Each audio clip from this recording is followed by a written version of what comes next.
Alors, les audiences de la F1 en 2021, qu'est-ce que ça a donné? Une fois de plus, la Formule 1 a été le sport majeur qui a connu la croissance la plus rapide de la planète en termes de nombre de followers en 2021. Se félicite la FOM dans un communiqué publié aujourd'hui. Signe des temps, la FOM commence par évoquer la croissance formidable de la F1 sur les réseaux sociaux. Nous avons maintenant 49,1 millions de followers au total, et nous avons connu le taux d'engagement le plus élevé avec les posts sur les réseaux sociaux par rapport aux autres sports majeurs en 2021. Ah bah avec toutes les polémiques qu'il y a eu, tu m'étonnes. Le total de followers sur les grands réseaux sociaux, y compris les réseaux chinois, est en progression de 40%. Le nombre de vidéos vues a lui augmenté de 50% par rapport à 2020. Comme les autres chiffres, moi aussi, hein, ma chaîne a quand même fortement augmenté en 2021. Ça suit un peu ces chiffres-là d'ailleurs, hein. Enfin, par rapport au pourcentage d'augmentation évidemment, par rapport au nombre de vues, c'est sûr. Dommage. Donc 1,5 milliard de personnes en engagement total, le nombre d'utilisateurs uniques nouveaux, soit en gros le nombre de nouveaux fans conquis par la F1, s'élève à 113 millions de personnes. Une progression spectaculaire, encore de 63%. Mais vous devez vous abonner à TibF1, les 113 millions là, qu'est-ce que vous foutez? Allez, on s'abonne. Oh là là, infernal, hein.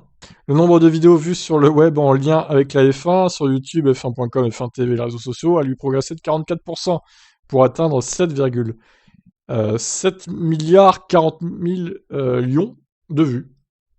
Je crois que c'est ça, hein, si je me trompe. A noter qu'en Chine, la progression reste sensible, une croissance de 39% du nombre de followers sur Weibo, WeChat, Toutiao et Douyin. Putain, c'est quoi ces sites-là? Weibo, je connais, WeChat aussi, mais les deux autres, 2,7 millions de personnes, donc sans aucun doute, l'absence du Grand Prix de Chine a pesé. Ah bah oui. Mais là, il y aura un pilote chinois, il y aura Zhou. Alors, à mon avis, l'audience chinoise va augmenter encore plus. Bon, malheureusement pour lui, il sera en fond de grille sûrement, mais bon, c'est toujours ça de prix, j'ai envie de dire. Les résultats signifient que la F1 surpasse les autres sports majeurs dans l'arène numérique. La part de marché numérique du total des minutes consommées est passée de 10% en 2020 à 16% en 2021. En clair, la F1 gagne du temps de présence par rapport aux autres sports sur le web, tennis, foot, etc. Alors la télé, la F1 ne l'oublie pas, les chiffres sont vertigineux. L'audience cumulée pour 2021 était de 1,55 milliard de personnes, en hausse de 4% par rapport à la saison 2020.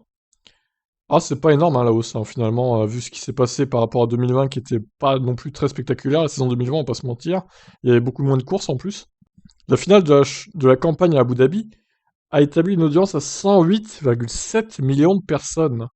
Oh là là, plus 29% par rapport au Grand Prix d'Abu Dhabi 2020. Ah bah oui, mais en même temps, c'est logique, hein. En 2020, le titre était déjà joué, hein. Puis Hamilton revenait du Covid en plus, il était pas au mieux de sa forme. D'ailleurs, j'ai vu passer un post, Abu Dhabi a fait plus que le Super Bowl, qui a fait 101 millions de personnes.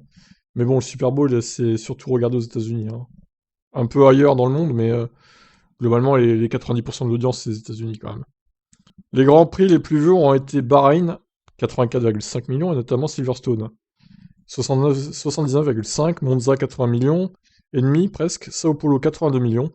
3 grands prix avec des qualifications sprint, ça leur a joué bien sûr la FOM. Ah oui, tiens, quelle coïncidence.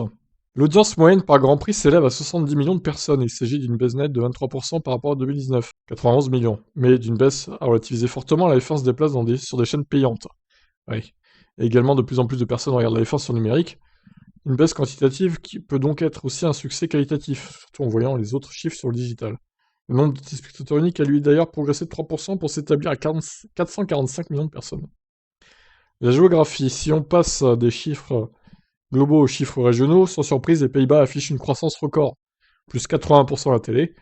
Les USA, marché prioritaire, progressent de 58%. La FOM pouvant se féliciter d'avoir lancé la série Netflix. Ça revient tout le temps, Netflix, Netflix, Netflix. Incroyable, on ne parle que de ça. La France, plus 48%, c'est bien. Canal+, doit se frotter les mains.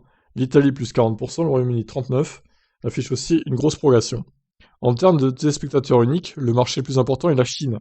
70,8 millions de téléspectateurs uniques en 2021, plus 13% par rapport à 2020. Avec des progressions très fortes en Espagne grâce à Fernando Alonso. Oh là, 272%, la vache. Russie, 129%, grâce à Mazepin. Oh là là, mais oui, pour le voir se traîner en fond de grille dernier, ou avant-dernier, super quoi. Et aux États-Unis, 53% avec l'écurie évidemment russo-américaine, As. Mais bon, As, ils étaient déjà là depuis un moment, donc c'est surtout grâce à Netflix, hein, pour le coup. Voilà pour ces chiffres d'audience, voilà, des chiffres très prometteurs, qui vont sûrement augmenter en 2022. Qu'est-ce que vous en pensez, vous? Dites-moi en commentaire. Allez, bye bye.